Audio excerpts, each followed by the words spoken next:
Hey guys, this is Augie and that was my performance of Blinker by Ricardo Sta Ines III.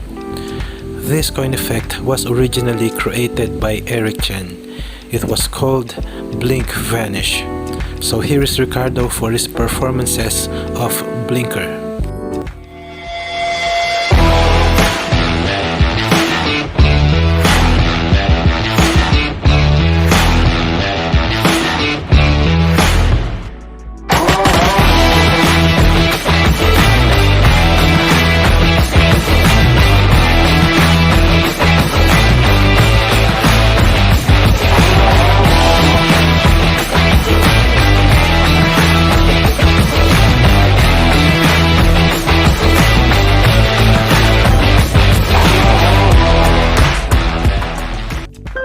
Ricardo Sta Ines III is now selling his tricks online so that people can buy them and give him donations for his dialysis treatment.